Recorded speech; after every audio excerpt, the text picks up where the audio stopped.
Bonjour et bienvenue à tous au podcast L'immobilier autrement avec Léa Chebli et Oriane Fruchet. Aujourd'hui, vous êtes dans le volet qu'on a aimé surnommer avec affection Legally Brunette, où est-ce qu'on vous parle de toutes les choses qui sont le mélange de droit et d'immobilier. Alors aujourd'hui, on vous parle de vices cachés. Je vais bien sûr céder le micro à ma collègue Oriane, qui va être la meneuse de ce podcast. Je veux quand même faire le petit disclaimer légal. Bien sûr, tout ce que vous entendez aujourd'hui venant de moi, avocate, membre du barreau du Québec, est simplement de l'information juridique et non des conseils juridiques. Pour tout problème factuel, on vous invite bien sûr à aller voir un avocat. Donc, Oriane? Oui, bonjour Léa. Écoute, je pense qu'aujourd'hui, ça va être bien. C'est un sujet qu'on voit souvent dans les journaux. Oui. Donc, je pense que tu vas pouvoir peut-être donner ton opinion, mais aussi remettre les faits. Donc, je pense que la première question, ça aurait été qu'est-ce qu'un vice caché? Comment savoir que ce qu'on vit dans notre nouvelle propriété qu'on vient d'acheter, comment on fait pour savoir que c'est un vice caché? Excellente question. Donc, je te dirais un vice caché, il y a 3 éléments principaux.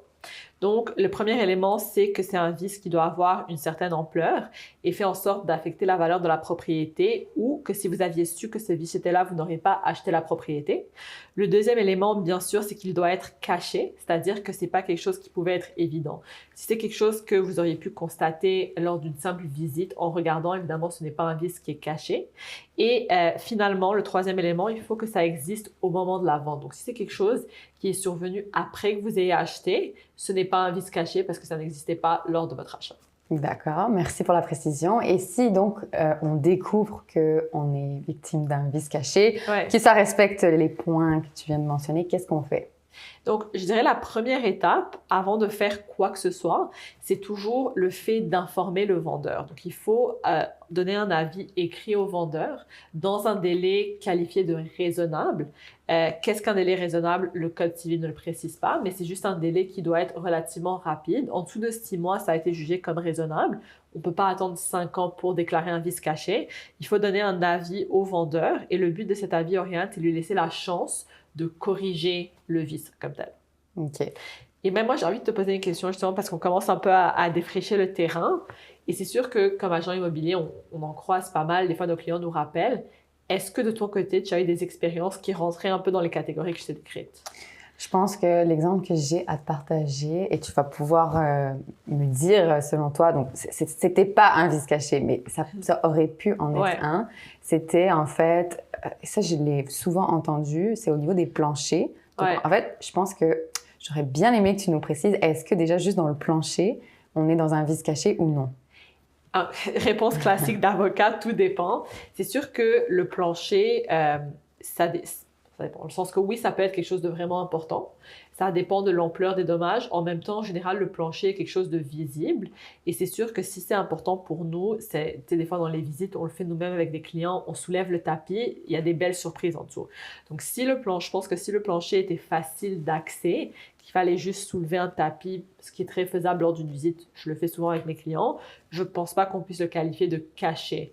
Par contre, je pense que toi, tu avais rencontré un cas où est-ce que comme un sofa avait été mis de manière délibérée pour cacher le plancher, si je me souviens bien? Exact. En fait, c'est ce qui se passe, c'est que on voyait pas le plancher, on voyait pas qu'il était un peu levé, mais juste pour rassurer, en final, c'était juste une histoire d'humidité et le plancher, il était très OK. Ouais. Mais c'est vrai que je me suis dit à ce moment-là, si vraiment il avait été abîmé pour de vrai, est-ce qu'on tombe dans un vice caché? Parce que techniquement, le canapé, il est sur le plancher, on ne voit pas le plancher. Donc, est-ce que le vendeur aurait caché ça? Donc, je pense que ça peut être intéressant de voir où est-ce que ça tombe dans ce cas-là. Puis comme je t'ai dit, je pense que la question à se demander par rapport au plancher, c'est l'étendue. C'est quoi? Est-ce que c'est vraiment quelque chose de mineur? Si on parle de petites égratignures, évidemment, c'est pas assez gros pour constituer un vice caché. Par contre, oui, comme tu as dit, des fois, des planchers levés. On a vu des cas d'immeubles qu'on ne nommera pas où est-ce que tout le plancher était à changer. Donc, des fois, la manière dont le plancher flottant ou le plancher, même le bois d'ingénierie est installé, toutes les planches sont reliées. Et des fois, si certaines planches commencent à lever, ça peut être un enjeu généralisé. Donc, oui, je pense que si c'est vraiment quelque chose qui va nécessiter de changer tout le plancher, ça pourrait constituer un vice caché. Et en fait, j'étais vraiment curieuse de parler aussi du rapport d'inspection. Oui. Comment tu vois ça? Donc, aujourd'hui, la plupart des acheteurs font une inspection.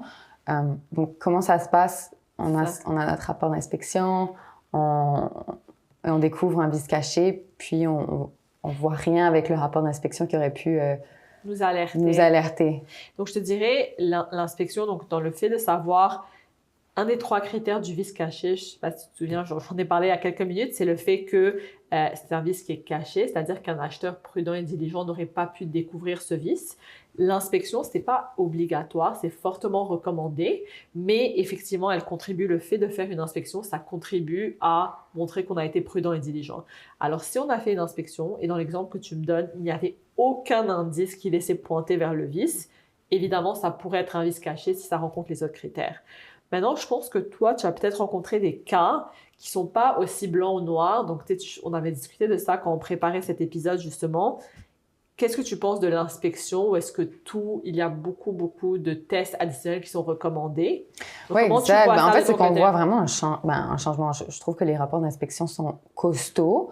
Comparé je t'avais dit ça hors onde, j'avais vu... Ça, c'est assez marquant, en fait, comment ça change rapidement. Ça a vraiment changé. J'avais un rapport d'inspection de 2004. C'était un petit classeur de quelques pages, de 3 photos.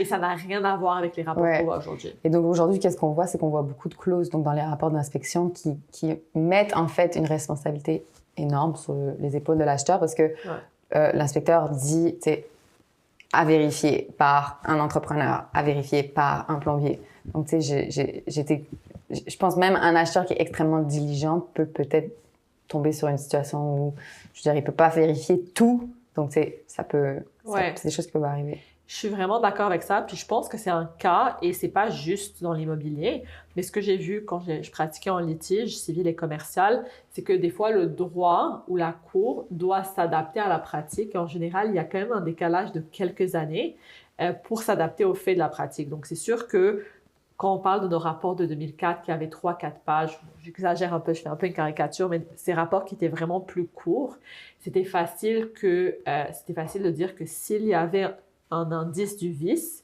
l'acheteur n'a pas été prudent et diligent. Maintenant, on saute 20 ans, on est en 2025, le rapport moyen sur une maison devrait faire 70 à 100 pages, on le sait.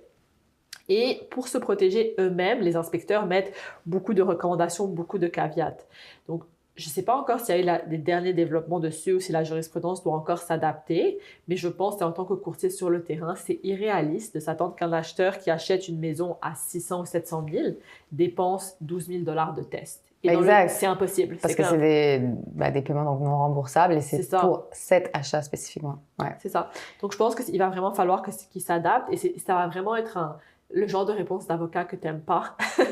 Ça dépend. Un cas par cas. Donc, je pense qu'il y aura peut-être une distinction à faire entre le livret générique de l'inspecteur, donc tu sais, ce qui met tout, il dit vous devez vérifier ça, ça, ça, et où est-ce que l'inspecteur met une photo spécifique, il prend vraiment le temps d'ajouter un texte spécifique par rapport à un indice qu'il a vu. Je pense qu'il y aura comme une différence entre les deux. Mais de toute façon, on remarque quelque chose qui est quand même vraiment intéressant, c'est que normalement, vous êtes présent à votre inspection. Ouais, on l'encourage vraiment. Et de toute façon, nous aussi, on est là, mais l'inspecteur est là pour traduire, en fait, il y a un décalage des fois entre ce que l'inspecteur va vous dire absolument. Et ce qui est écrit dans votre rapport. Et ça montre bien un peu aussi comme dans l'atmosphère ou le monde dans lequel on est. C'est que l'inspecteur doit se protéger, et il doit bien faire son travail au client. Et là, il doit faire un rapport dans certaines normes.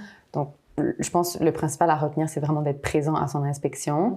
Que les inspections sont quand même bien aujourd'hui assez consistantes et elles englobent beaucoup de points. Ouais. Mais en tant qu'acheteur, ça n'enlève pas que c'est quand même l'acheteur qui a énormément la responsabilité. Donc, de vraiment prendre le temps de faire les vérifications que l'inspecteur vous aura dit verbalement qui sont essentielles. Je suis absolument d'accord là-dessus. Puis, juste pour poursuivre, donc, on a parlé des critères de vice caché, on a parlé de l'inspection. Mais je pense que tu sais que ce n'est pas dans tous les cas qu'on a un recours en vice caché contre, contre son vendeur. Donc, je pense que c'est important de le préciser pour nos auditeurs. C'est que vous avez un recours en vice caché à moins d'exceptions que je vais aborder dans un instant, uniquement si vous avez acheté avec la garantie légale. Donc, c'est sûr que la garantie légale vous permet d'avoir ce recours en vice caché. Si vous avez acheté sans garantie légale, c'est que vous n'avez pas ce recours. À moins que ça soit clairement précisé dans l'offre d'achat, par défaut, au Québec, les ventes sont avec garantie légale. Et moi, je voulais te demander, en parlant de cette garantie, Oriane, tu accompagnes beaucoup d'acheteurs. Comment tu vois ça de ton côté, le fait d'acheter sans garantie légale? Est-ce que tu es à l'aise pour tes clients? Est-ce qu'il y a des cas qui te dérangent plus que d'autres? Comment tu vois cette situation? C'est encore que ça met énormément plus de responsabilité sur l'acheteur. Donc, surtout quand on parle quand c'est un condo, c'est plus dans la lecture. Il faut vraiment une top compréhension des documents. Ouais. Mais il y a aussi le côté inspection, ça rajoute encore ce fardeau ou cette charge, je dirais, sur les épaules de l'acheteur. Je pense qu'on va le voir, je ne sais pas si tu es d'accord avec moi, on va le voir arriver quand c'est souvent des investissements, des propriétaires qui n'ont jamais vécu donc, dans la propriété. Ils ne sont pas à l'aise de le laisser avec la garantie légale parce qu'ils n'ont aucune idée de qu'est-ce qui s'est passé dans leur propriété. Donc, je pense que ça, on le voit souvent. Est-ce que toi, tu rencontres d'autres cas aussi? Je te dirais, les Plex, c'est un cas qui me choque le moins. Puis c'est assez évident, je veux dire, le propriétaire n'a jamais habité dedans, il a toujours loué, ça me choque vraiment moins. Le cas de grand-papa et grand-maman qui ont habité 60 ans dans la maison, qui partent en maison de retraite, je le comprends aussi, on le voit souvent. Moi, je te dirais, c'est les autres cas qui, selon moi, il faut soulever des interrogations là-dessus. Donc, premièrement, je pense que je t'avais dit, moi, le cas qui me dérange vraiment, c'est les flips. Donc, quand je vois quelqu'un qui a rénové une maison pendant 6 mois et il n'est même pas capable de garantir la qualité de ses travaux, c'est vraiment quelque chose qui vient me chercher. En général, je dis à mes acheteurs... T'es pas à l'aise avec ça? Je suis pas à l'aise avec ça. Toi, je sais pas comment tu le vois par rapport à ça. Moi, je pense que quand c'est En fait, il faut faire une recherche sur le contracteur. Comme là, je parle quand c'est un flip qui a un contracteur qui vient, il faut vraiment faire une recherche sur c'est qui, ça fait combien de temps que son entreprise elle est ouverte. Faire une recherche sur le registre des entreprises, ça peut déjà donner une bonne idée. D'être à l'aise ou non, tu sais, ça c'est aussi le taux de risque. Il y a toutes sortes de profils. Selon les clients. Mais en général, je suis d'accord pour dire que d'habitude, le taux de risque est de moyen à faible. Mais il y en a pour qui ça peut être ce qu'ils cherchent. Et juste pour dire, donc on a parlé de la garantie légale, j'avais précisé qu'il y avait une exception. Donc, je voulais garder nos auditeurs en suspens. Donc, l'inspection, c'est que... Pas l'inspection. L'exception, on a parlé beaucoup d'inspection, l'exception, c'est que si vous achetez sans garantie légale, mais que vous êtes capable de prouver que le vendeur était au courant du vice et qu'il a contribué à dissimuler ce vice, vous avez quand même un recours contre lui. Donc, dans mon ancienne vie, j'avais eu un dossier où est-ce que mes clients, ils avaient découvert, après avoir acheté sans garantie légale, qu'il y avait une grosse infestation de souris, de rats, je me souviens plus vraiment. C'était assez majeur et c'était un problème qui affectait justement la structure. C'était une bâtisse plus vieille des années 20, dans un quartier très prisé de Montréal. À l'époque, c'était mes clients comme avocate. Et même s'ils avaient acheté sans garantie légale, quelque chose qui les dérangeait beaucoup, c'est que quand ils ont commencé à faire venir un exterminateur et à chercher, ils ont découvert comme derrière le mur une ancienne boîte, un ancien piège à rats. Avec le nom et la carte d'affaires d'une compagnie d'extermination et tous les éléments. Et j'ai appelé la compagnie, je les ai vraiment harcelés. Finalement, ils m'ont transmis le contrat et on a eu la preuve que l'ancien vendeur avait donné des contrats d'extermination de rats sur la bâtisse. Sans le dissimuler. En le dissimulant, il n'avait pas déclaré. Donc là, heureusement, ça a ouvert la porte à mes clients pour qu'ils puissent avoir un recours en vice caché. Et donc, tu disais, vendre sans garantie légale, est-ce qu'on peut quand même aller aux petites créances? Comment ça fonctionne? Si on a acheté sans garantie légale? Oui. Donc, ce que je disais, c'est que si on a acheté sans garantie légale, à moins d'être dans l'exception que je viens de nommer, c'est-à-dire qu'on peut prouver que le vendeur était au courant du vice et qu'il l'a caché, on n'a pas de recours. Et est-ce que tu voulais préciser, moi, je pense que ça vient juste d'être changé, c'était 15 000 le montant en petite créance, et c'est monté récemment à 20 000. C'est ça. À l'époque, en fait, c'est très drôle, à l'époque où j'ai commencé mes études de droit en 2010, c'était 5 000. Wow. Et j'ai vu au long de ma carrière... Il y a une inflation dans... Oui, mais l'inflation, c'est la réalité. Et maintenant, effectivement, ils ont changé à 20 000. Donc, c'est bon à prendre ça en compte aussi. Effectivement, parce que 20 000, c'est quand même de l'argent pour plusieurs personnes. Donc, je pense que c'est quand même vraiment important de réfléchir à toutes ces questions.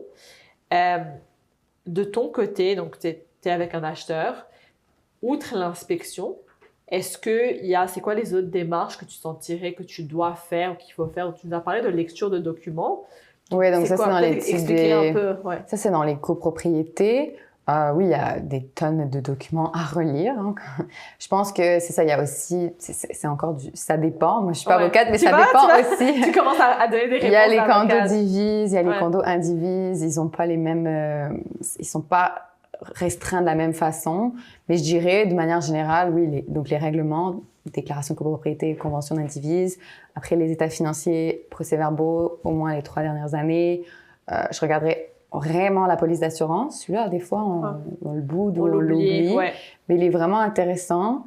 Ça, je pense que c'est les majoritaires que j'ai. Oui, évidemment, l'étude du fonds de prévoyance. Absolument. Un document que tu aimes. On va expliquer ça. On ne veut pas trop donner à nos auditeurs parce que ça sera un prochain épisode. Ça sera dans un projet. Qu'on a prévu. Exactement. Mais donc, ces documents-là sont absolument essentiel pour une copropriété qui serait vendue, que vous voyez, qui est affichée sans garantie légale. Ouais. Je pense que je rajouterais un dernier point qu'on n'a pas mentionné, mais vous devez savoir que les propriétés qui sont affichées donc sans la garantie légale, en fait, c'est pas nécessairement coulé dans le béton. Ça veut dire que tu peux faire une offre et la rajouter. Donc, si tu n'es pas à l'aise avec ça, au début de ta démarche, donc quand tu vas faire ton offre, si tu n'es pas à l'aise avec ça, tu peux le rajouter. Donc, les gens, des fois, ne le savent pas, ils pensent que bon, c'est comme ça, puis il n'y a pas d'autre option. Non, tu peux le rajouter si c'est quelque chose qui est important pour toi. En fait, excellent point, puis je vais même préciser, ça rejoint ce que je disais au début. Si rien n'est précisé dans l'offre, c'est avec garantie légale. Exact. Donc vraiment, pour exclure la garantie légale, il faut clairement que ça soit écrit. Et comme tu dis, quand les parties font des offres et des contre-offres, rien n'empêche de juste mettre... De le rajouter. Ou plutôt de ne pas mettre l'exclusion de garantie légale. Oui, c'est ça. Tout simplement. Génial. Donc, je pense qu'on a quand même fait un tour, certes, assez sommaire. C'est sûr que si nos auditeurs, vous avez des problèmes plus spécifiques ou des questions plus spécifiques, n'hésitez pas à consulter des professionnels ou même à me contacter. On va vous faire un petit résumé de ce qu'il faut savoir au sujet des vices cachés. Donc, pour résumer, c'est quelque chose qui affecte quand même la valeur de la propriété, qui était là lorsque vous avez acheté et qu'un acheteur prudent et diligent n'aurait pas pu voir lors de ses visites ou de son inspection. L'élément de base à savoir, c'est avant de faire quoi que ce soit, d'essayer de le corriger. C'est vraiment important de contacter le vendeur, de l'aviser par écrit du vice pour lui donner la chance de réparer le vice si jamais il veut intervenir, faute de quoi vous pourrez ne pas avoir un recours conclu. Et finalement, le dernier point qu'on a parlé avec Oriane, en amont, avant tout ça, avant d'acheter une propriété qui pourrait avoir des problèmes, très important de faire un bon due diligence, autant par la lecture des documents, qu'on va voir un prochain épisode, qu'avec une inspection bien faite. Donc, merci beaucoup à tous. C'était le podcast L'immobilier autrement avec Léa Chebly et Oriane Fruchet. Legally Brunette, tout ce que vous devez savoir sur les vices cachés. On espère que vous avez aimé et on a hâte de vous retrouver au prochain épisode.